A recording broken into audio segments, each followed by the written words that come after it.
you would have seen the news yesterday about the sad news about Derek Watts' passing. It was very sad. It stopped me in my tracks.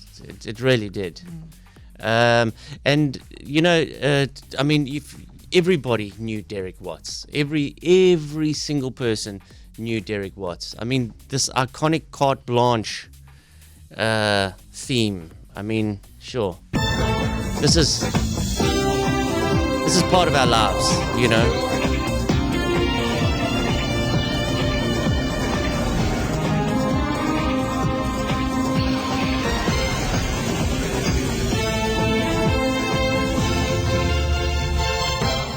And on tonight's show. And that's the end of the weekend. That's the end of the weekend. It used to scare the hell out of us, that. It was like, oh, we got school now. You know, he was on TV for 35 years with Carte Blanche. 35 years. Carte Blanche is the longest. And Carte Blanche was always, almost since inception, it was the #1 rated show. It was actually the show that launched Mnet. It was because Mnet, if you remember, Mnet were licensed as a movie and TV show channel. They were not allowed, their license conditions prohibited them from doing news, as in 8 o'clock news, Rian Kruiwagen.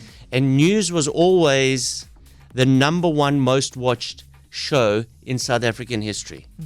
And so they found a way around it. We're doing investigative journalism. Never been done before in South Africa. And here it goes, #1 for 35 years. Derek Ruderlandman. Then came Devi. It just is still the most iconic show we have. I mean, that kind of longevity. So many other shows have come, have gone. And Carte Blanche has remained steadfast. And Derek Watts was there every step of the way. Yeah. From day one to now. He's seen South Africa in its highest highs and its lowest lows. He's been telling those stories, knocking on doors every Sunday.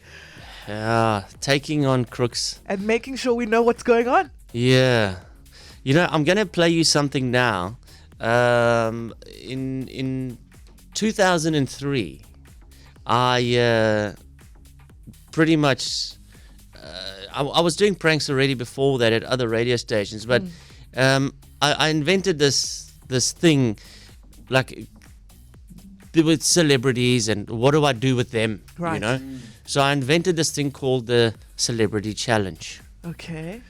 And I would phone as like a stalker type guy. It was always the same character, but and the goal was to see how long I could keep them on the phone. You're getting this call from like a weirdo nut job, and I called everybody at the time, and the one day I thought, let me call Derek Watts.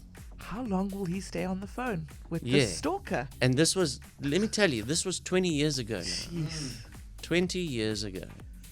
And I'll tell you afterwards, but let's just first play. It's short, it didn't really work, but that's what I want to tell you about. Hello? Hello, Derek. Yo. Hello, Derek Watts. Yo. Oh my greatness! Derek Watts! Sorry, did I wake up? I don't care anyway. Why?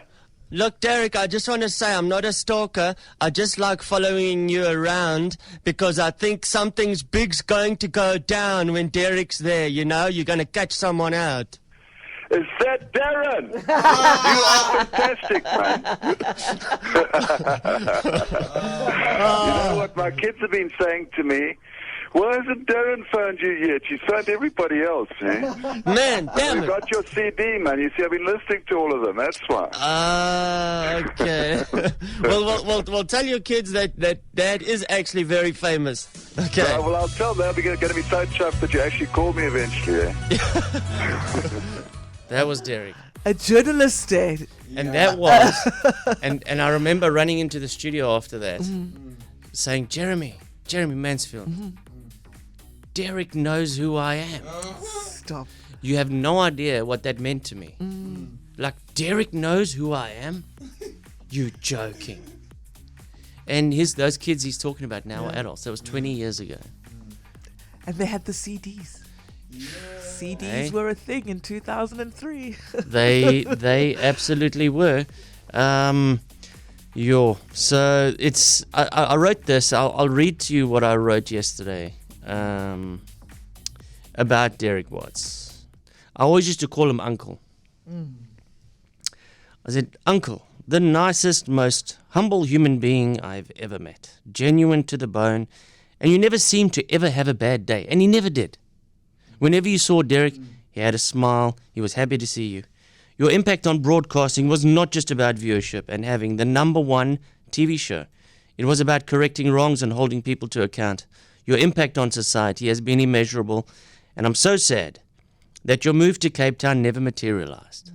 Just like 6 months ago, we were chatting, and he was like, he wants to move to Cape Town, obviously in spite of the news that he had. Right. He just wanted to have some quality of life, So I'm sad that never materialized. And my sincerest and most heartfelt condolences to Belinda, Tyron, and Kirsty. Those are the 2 kids he was talking about. The carte blanche theme always signified the end of the weekend. Your passing signifies the end of an era. Rest in peace, Uncle. Uncle Derek. The best of us.